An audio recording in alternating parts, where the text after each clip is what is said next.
Iran Israel ನಡುವೆ ನಡೀತಾ ಇರುವಂತಹ ಕದನ ಈಗ ಇನ್ನೊಂದು ಹಂತಕ್ಕಂತೂ ಹೋಗಿ ತಲುಪಿದೆ. ಈಗಾಗಲೇ 4 ಕಮಾಂಡರ್ನ ಹೊಡೆದಿದ್ರು. ಇವಾಗ ಮತ್ತೆ 2 ಕಮಾಂಡರ್ಗಳನ್ನು ಹೊಡೆದಿದ್ದಾರೆ. ಅದು ಬಹುಮುಖ್ಯವಾಗಿ ಹಮಾಸ್ಗೆ ಸಪೋರ್ಟ್ ಮಾಡ್ತಾ ಇದ್ದಂಥವರು. ಅದರ ಲೀಡರ್ ಕೂಡ ಪರಮಾಣು ಜಾಗಗಳಿಗೂ ಕೂಡ ಹೊಡೆಯುವಂಥ ಕೆಲಸವನ್ನು ಮಾಡ್ತಾರೆ. ಆದರೆ ಒಂದು ಜಾಗವನ್ನು ಹೊರತುಪಡಿಸಿ ಆ ಜಾಗದಲ್ಲಿ ರಷ್ಯಾದಲ್ಲಿರುವಂಥ ಸಿಬ್ಬಂದಿಗಳು ಆ ಕೆಲಸವನ್ನು ಮಾಡ್ತಾ ಇದ್ದಾರೆ ಇರಾನ್ನಲ್ಲಿ. ಹಾಗಾಗಿ ಅಲ್ಲಿಗೆ ಮುಟ್ತಾನೆ ಇಲ್ಲ ಇಸ್ರೇಲ್. ಇನ್ನುಳಿದಂಥ ಎಲ್ಲ ಭಾಗಗಳನ್ನು ಕೂಡ ಟಾರ್ಗೆಟ್ ಮಾಡ್ತಾ ಇದೆ. ಈಗ ರಷ್ಯಾ ಕೂಡ ಇದರಲ್ಲಿ ಎಂಟ್ರಿ ಕೊಡ್ತಾ ಇದೆ. ಅಮೆರಿಕ ಮಾತ್ರ ಪೋಸ್ಟ್ಪೋನ್ ಮಾಡ್ತಾ ಇದೆ. ಮುಂದಿನ ವಾರ ಅಂತಿದ್ರು, ಈಗ 2 ವಾರ ಪೋಸ್ಟ್ಪೋನ್ ಮಾಡಿಬಿಟ್ಟಿದ್ದಾರೆ. ಏನಾಗ್ತಿದೆ ಅಮೆರಿಕಕ್ಕೆ? ಏನೆಲ್ಲ ಆಗಿದೆ ಇರಾನ್ ಇಸ್ರೇಲ್ ನಡುವೆ? ಸ್ಟೋರಿ ನೋಡಿ. ಇರಾನ್ ಇಸ್ರೇಲ್ ನಡುವೆ ಮುಂದುವರಿದ ವಾರ್. ಇರಾನ್ ಪರಮಾಣು ಕೇಂದ್ರದ ಮೇಲೆ ಅಟ್ಯಾಕ್. ಇರಾನ್ 2 ಪ್ರಮುಖ ಕಮಾಂಡರ್ಗಳ ಇಸ್ರೇಲ್ ಇರಾನ್ ನಡುವೆ ನಡೆಯುತ್ತಿರುವ ಸಂಘರ್ಷ ಸದ್ಯಕ್ಕೆ ನಿಲ್ಲುವ ಲಕ್ಷಣಗಳು ಕಂಡುಬರ್ತಿಲ್ಲ. 9ನೇ ದಿನವೂ ಇರಾನ್ ಇಸ್ರೇಲ್ ಪರಸ್ಪರ ದಾಳಿ ಪ್ರತಿದಾಳಿಯನ್ನು ನಡೆಸ್ತಾ ಇವೆ. ಇಂದು ಬೆಳಗಿನ ಜಾವ ಇರಾನ್ನಲ್ಲಿರುವ ಇಸ್ಫಹಾನ್ ಪರಮಾಣು ಕೇಂದ್ರದ ಮೇಲೆ ಇಸ್ರೇಲ್ ದಾಳಿ ಮಾಡಿದೆ. ಈ ದಾಳಿಯಲ್ಲಿ ಯಾವುದೇ ವಿಕಿರಣ ಸೋರಿಕೆಯಾಗಿಲ್ಲ. ಈ ದಾಳಿಯಲ್ಲಿ ಪರಮಾಣು ಕೇಂದ್ರಕ್ಕೆ ಹಾನಿಯಾಗಿರುವ ಬಗ್ಗೆ ಮಾಹಿತಿ ಬಹಿರಂಗವಾಗಬೇಕಿದೆ. ಇಸ್ರೇಲಿ ರಕ್ಷಣಾ ಪಡೆಗಳು ಇರಾನ್ನ ಕ್ರಾಂತಿಕಾರಿ ಗಾರ್ಡ್ ವಾಯುಪಡೆಯ 2ನೇ ಮಾನವರಹಿತ ವೈಮಾನಿಕ ವಾಹನ ವಿಭಾಗದ ಕಮಾಂಡರ್ ಅಮೀನ್ ಜುಡ್ಖಿಯನ್ನ ಫೈಟರ್ ಜೆಟ್ ಬಳಸಿ ಕೊಂದಿರೋದಾಗಿ ಹೇಳಿಕೊಂಡಿದೆ. ನೈಋತ್ಯ ಇರಾನ್ನ ಅಹ್ವಾಸ್ ಪ್ರದೇಶದಿಂದ ಇಸ್ರೇಲ್ ರಾಜ್ಯದ ಪ್ರದೇಶದ ಕಡೆಗೆ 100 ಮಾನವರಹಿತ ವೈಮಾನಿಕ ವಾಹನಗಳನ್ನು ಉಡಾಯಿಸುವಲ್ಲಿ ಅಮೀನ್ ಜುಡ್ಖಿ ಪ್ರಮುಖ ಪಾತ್ರ ವಹಿಸಿದ್ರು. ಈ ಹಿನ್ನೆಲೆಯಲ್ಲಿ ಅಮೀನ್ ಜುಡ್ಖಿಯನ್ನ ಇಸ್ರೇಲ್ ಟಾರ್ಗೆಟ್ ಮಾಡಿದೆ. ಮತ್ತೊಂದು ದಾಳಿಯಲ್ಲಿ ಇರಾನ್ ಶಸ್ತ್ರಾಸ್ತ್ರ ವಿಭಾಗದ ಕಮಾಂಡರ್ ಬೆಹ್ನಮ್ ಶೆಹ್ರಿಯಾರಿಯನ್ನ ಇಸ್ರೇಲ್ ಸೇನೆ ಹತ್ಯೆ ಮಾಡಿದೆ. ಪಶ್ಚಿಮ ಇರಾನ್ನಲ್ಲಿ ಪ್ರಯಾಣಿಸುವಾಗ ಇಸ್ರೇಲ್ನಿಂದ 1000 ಕಿಲೋಮೀಟರ್ಗಿಂತ ಹೆಚ್ಚು ದೂರದಿಂದ ಟಾರ್ಗೆಟ್ ಮಾಡಿ ಹತ್ಯೆ ಮಾಡಲಾಗಿದೆ. IRGCಯಲ್ಲಿನ ಕುದ್ಸ್ ಫೋರ್ಸ್ನ ಶಸ್ತ್ರಾಸ್ತ್ರ ವರ್ಗಾವಣೆ ಘಟಕದ ಕಮಾಂಡರ್ ಆಗಿದ್ದ ಶಹರಿಯಾರಿ ಇರಾನ್ನ ಎಲ್ಲ ಶಸ್ತ್ರಾಸ್ತ್ರಗಳ ವರ್ಗಾವಣೆಗೆ ಮುಂದಾಳತ್ವ ವಹಿಸುತ್ತಿದ್ದ. ಇಸ್ರೇಲ್ ದಾಳಿಯಲ್ಲಿ ಈವರೆಗೂ 400 ಮಂದಿ ಸಾವನ್ನಪ್ಪಿದ್ದಾರೆ, 3000 ಮಂದಿ ಗಾಯಗೊಂಡಿದ್ದಾರೆ ಅಂತ ಇರಾನ್ ಆರೋಗ್ಯ ಸಚಿವಾಲಯ ಹೇಳಿದೆ. ಇತ್ತ ಇರಾನ್ ಹಾರಿಸುತ್ತಿರುವ ಕ್ಷಿಪಣಿಗಳು ಇಸ್ರೇಲ್ನ ವಸತಿ ಪ್ರದೇಶಗಳಲ್ಲಿ ಬೀಳ್ತಾ ಇವೆ. ನಿನ್ನೆ ರಾತ್ರಿಯೂ ತನ್ನ ದಾಳಿಯನ್ನ ಮುಂದುವರೆಸಿದೆ. ಇಸ್ರೇಲ್ ಮತ್ತು ಇರಾನ್ನ ನಡುವೆ ದಾಳಿ ಪ್ರತಿದಾಳಿಗಳು ನಿರಂತರವಾಗಿ ನಡೀತಾ ಇದೆ. ಇಸ್ರೇಲ್ ಇರಾನ್ನ ಮೇಲೆ ದಾಳಿಯನ್ನು ನಡೆಸಿದ್ರಂತಹ ಪರಿಣಾಮ ಈವರೆಗೂ ಇರಾನ್ನಲ್ಲಿ 400ಕ್ಕಿಂತ ಹೆಚ್ಚು ಜನ ಮೃತಪಟ್ಟಿದ್ದಾರೆ ಅನ್ನುವಂಥ ಮಾಹಿತಿಗಳು ಬರ್ತಾ ಇದೆ. ಇದ್ರ ಜೊತೆಗೆ 3000ಕ್ಕಿಂತ ಹೆಚ್ಚು ಜನರ ತೀವ್ರ ತರದಲ್ಲಿ ಗಾಯಗೊಂಡಿದ್ದಾರೆ ಅಂತ ಇರಾನ್ನ ಆರೋಗ್ಯ ಸಚಿವಾಲಯ ಮಾಹಿತಿಯನ್ನು ಕೊಟ್ಟಿದೆ. In the same time Iran Israel ಮೇಲೆ ಮಾಡಿರುವಂಥ ದಾಳಿಯಿಂದ 50ಕ್ಕಿಂತ ಹೆಚ್ಚು ಜನ ಮೃತಪಟ್ಟಿದ್ದಾರೆ, 100 ಜನ ಗಾಯಗೊಂಡಿದ್ದಾರೆ ಅನ್ನುವಂಥ ಮಾಹಿತಿಗಳು ಕೂಡ ಬರ್ತಾ ಇದ್ದಾವೆ. ಆದರೆ ಇಸ್ರೇಲ್ನಲ್ಲಿ ಎಷ್ಟು ಜನ ಮೃತಪಟ್ಟಿದ್ದಾರೆ ಅನ್ನೋದಕ್ಕೆ ಸಂಬಂಧಪಟ್ಟಂತೆ ಸರ್ಕಾರದಿಂದ ಈವರೆಗೂ ಕೂಡ ಅಧಿಕೃತ ದತ್ತಾಂಶಗಳು ಪ್ರಕಟ ಆಗಿಲ್ಲ. ಒಟ್ಟಾರೆ ಎರಡೂ ದೇಶಗಳ ನಡುವೆ ಸಾವು ನೋವಿನ ಸಂಖ್ಯೆ ದಿನದಿಂದ ದಿನಕ್ಕೆ ಹೆಚ್ಚಾಗ್ತಾ ಇರುವಂಥದ್ದು ಒಂದು ರೀತಿಯಾದಂಥ ಆತಂಕಕ್ಕೆ ಕಾರಣ ಆಗ್ತಾ ಇದೆ. ಒಂದು ಕಡೆ ಕದನ ವಿರಾಮ ಘೋಷಣೆ ಆಗ್ತಾ ಇಲ್ಲ, ಮತ್ತೊಂದು ಕಡೆ ದಾಳಿ ಪ್ರತಿದಾಳಿಯ ತೀವ್ರತೆ ಮತ್ತೊಂದು ಸ್ವರೂಪವನ್ನು ಪಡೆದುಕೊಳ್ತಾ ಇರುವಂಥದ್ದು. ಹೀಗಾಗಿ ಈ ಎರಡೂ ದೇಶಗಳಲ್ಲಿ ಸಾವು ನೋವುಗಳ ಸಂಖ್ಯೆ ಹೆಚ್ಚೋದರ ಜೊತೆಗೆ ಅಪಾರ ಪ್ರಮಾಣದ ಆಸ್ತಿ ಪಾಸ್ತಿ ನಷ್ಟ ಆಗುವಂತ ಆತಂಕವನ್ನ ಹುಟ್ಟುಹಾಕಿದೆ. ಇರಾನ್ ಇಸ್ರೇಲ್ ಸಂಘರ್ಷ ಮಧ್ಯೆ ರಷ್ಯಾ ಕದನ ವಿರಾಮದ ಬಗ್ಗೆ ಮಾತುಕತೆ ನಡೆಸುತ್ತಿದ್ದೇನೆ. ರಷ್ಯಾ ಅಧ್ಯಕ್ಷ ಪುಟಿನ್ ಹೇಳಿಕೆ. ಇಸ್ರೇಲ್ ಇರಾನ್ ಸಂಘರ್ಷದಲ್ಲಿ ಮಧ್ಯಪ್ರವೇಶ ಮಾಡುವುದಾಗಿ ರಷ್ಯಾ ಅಧ್ಯಕ್ಷ ವ್ಲಾಡಿಮಿರ್ ಪುಟಿನ್ ಹೇಳಿದ್ದಾರೆ.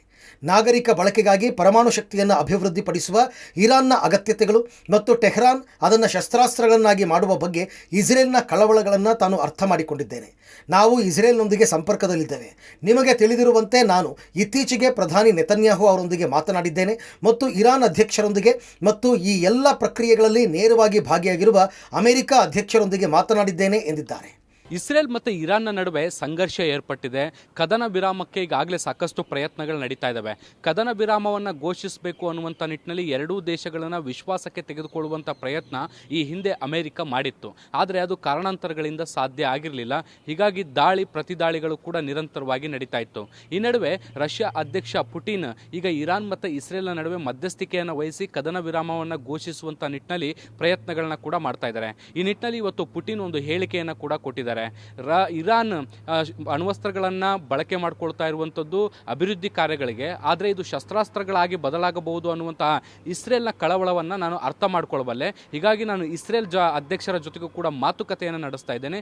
ಇದರ ಜೊತೆಗೆ ನಾನು ಇರಾನ್ನ ಅಧ್ಯಕ್ಷರ ಜೊತೆಗೂ ಕೂಡ ಸಂಪರ್ಕದಲ್ಲಿದ್ದೇನೆ. ಈ ನಡುವೆ ಅಮೆರಿಕದ ಜೊತೆಗೂ ಕೂಡ ನಾನು ಮಾತುಕತೆಯನ್ನು ನಡೆಸ್ತಾ ಇದ್ದು ಎಲ್ಲರ ವಿಶ್ವಾಸವನ್ನು ಪಡ್ಕೊಂಡು ಮುಂದಿನ ದಿನಗಳಲ್ಲಿ ಕದನ ವಿರಾಮವನ್ನು ಘೋಷಣೆ ಮಾಡುವಂಥ ನಿಟ್ಟಿನಲ್ಲಿ ಪ್ರಯತ್ನಗಳನ್ನ ಮಾಡ್ತಿದ್ದೀವಿ ಅನ್ನುವಂಥ ನಿಟ್ಟಿನಲ್ಲಿ ಪುಟಿನ್ ಹೇಳಿದ್ದಾರೆ. ಇಸ್ರೇಲ್ ದಾಳಿ ಖಂಡಿಸಿದ ಸಿಎಂ ಸಿದ್ದರಾಮಯ್ಯ. ಮೋದಿ ತಟಸ್ಥ ನಿಲುವಿಗೆ ಸಿದ್ದರಾಮಯ್ಯ ಟಾಂಗ್. ಇರಾನ್ ಮೇಲೆ ಇಸ್ರೇಲ್ ನಡೆಸುತ್ತಿರುವ ದಾಳಿಯನ್ನ ಸಿಎಂ ಸಿದ್ದರಾಮಯ್ಯ ಖಂಡಿಸಿದ್ದಾರೆ. ಯುದ್ಧದಲ್ಲಿ ಇರಾನ್ ಪರ ಭಾರತ ನಿಲ್ಲಬೇಕು ಅಂತ ಸೋನಿಯಾ ಗಾಂಧಿ ಲೇಖನವನ್ನು ಸಿಎಂ ಸಿದ್ದರಾಮಯ್ಯ ಹಂಚಿಕೊಂಡಿದ್ದಾರೆ. ಸದ್ಯ ಎರಡೂ ದೇಶಗಳೊಂದಿಗೂ ಉತ್ತಮ ಬಾಂಧವ್ಯವನ್ನು ಭಾರತ ಹೊಂದಿದೆ. ಇದುವರೆಗೆ ತನ್ನ ಬೆಂಬಲ ಯಾರಿಗೆ ಅನ್ನೋದನ್ನು ಭಾರತ ಘೋಷಣೆ ಮಾಡಿಲ್ಲ. ಆದರೆ ಯುದ್ಧ ನಿಲ್ಲಿಸಿ ಶಾಂತಿ ಕಾಪಾಡುವಂತೆ ಭಾರತದಿಂದಲೂ ಮನವಿ ಮಾಡಲಾಗಿದೆ. ಆದರೆ ಇರಾನ್ಗೆ ಬೆಂಬಲ ಘೋಷಿಸುವಂತೆ ಕಾಂಗ್ರೆಸ್ನಿಂದ ಒತ್ತಾಯಿಸಲಾಗ್ತಾ ಇದೆ. ಅಲ್ಲದೆ ಇಸ್ರೇಲ್ ಕಾನೂನು ಉಲ್ಲಂಘಿಸಿದೆ.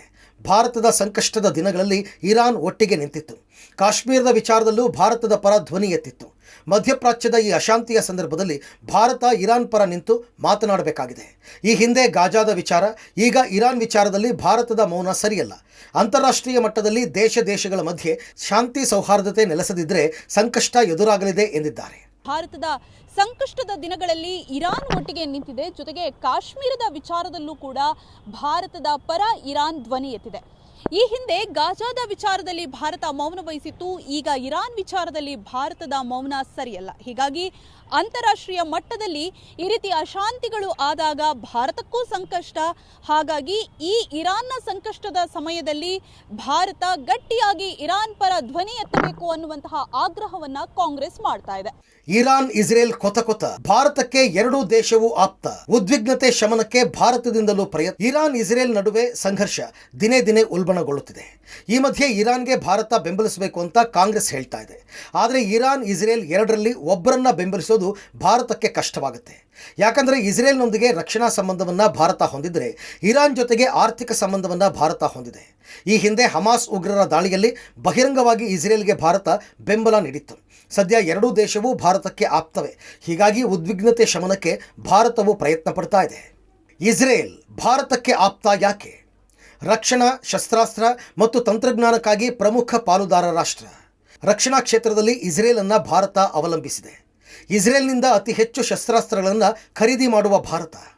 ಗಡಿ ಭದ್ರತೆ ಹೆಚ್ಚಿಸಲು ತಂತ್ರಜ್ಞಾನ ಮತ್ತು ಉಗ್ರ ನಿಗ್ರಹ ತಂತ್ರಜ್ಞಾನದ ಸಹಾಯ.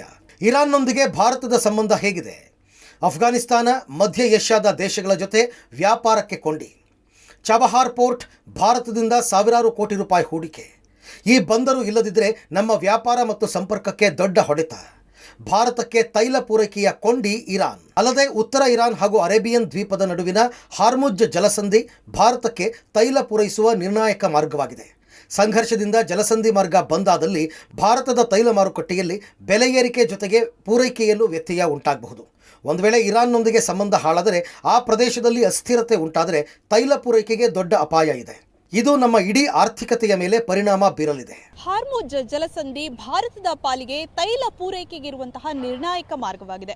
ಹೀಗಾಗಿ ಈ ಯುದ್ಧದಿಂದ ಜಲಸಂಧಿಗೆ ಏನಾದರೂ ಅಪಾಯ ಆದರೆ ಭಾರತದ ತೈಲ ಪೂರೈಕೆಗೆ ದೊಡ್ಡ ಮಟ್ಟದ ಪೆಟ್ಟು ಬೀಳುತ್ತೆ. ಅಷ್ಟೇ ಅಲ್ಲ, ಭಾರತದಲ್ಲಿ ತೈಲ ಬೆಲೆ ದಿಢೀರಂತ ಏರಿಕೆ ಕಾಣುತ್ತೆ. ಹೀಗಾಗಿ ಈ ಭಾರತ ಏನಾದರೂ ಇರಾನ್ ಜೊತೆಗಿನ ಸಂಬಂಧ ಹಳಸಿದ್ರೆ ತೈಲ ಪೂರೈಕೆಗೆ ಕೊರತೆ ಆಗ್ಬೋದು. ಇದರಿಂದ ಭಾರತದ ಆರ್ಥಿಕತೆಗೆ ದೊಡ್ಡ ಪೆಟ್ಟು ಬೀಳಬಹುದು ಅನ್ನುವಂತಹ ಅಂದಾಜನ್ನು ಕೂಡ ಮಾಡಲಾಗ್ತಾ ಇದೆ. ಮುಂದುವರಿದ ಆಪರೇಷನ್ ಸಿಂಧು. ನೇಪಾಳ, ಶ್ರೀಲಂಕಾ ಪ್ರಜೆಗಳ ರಕ್ಷಣೆ. ಇರಾನ್ನಲ್ಲಿರುವ ಭಾರತೀಯ ರಾಯಭಾರ ಕಚೇರಿ ತನ್ನ ಆಪರೇಷನ್ ಸಿಂಧು ರಕ್ಷಣಾ ಕಾರ್ಯಾಚರಣೆಯ ಭಾಗವಾಗಿ ನೇಪಾಳ ಮತ್ತು ಶ್ರೀಲಂಕಾದ ನಾಗರಿಕರನ್ನು ಇರಾನ್ನಿಂದ ಸ್ಥಳಾಂತರಿಸುವುದಾಗಿ ಪ್ರಕಟಿಸಿದೆ.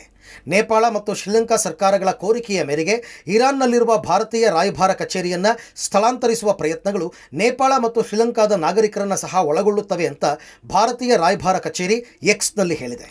ಶಬೀರ್, ಪಬ್ಲಿಕ್ ಟಿವಿ, ನವದೆಹಲಿ.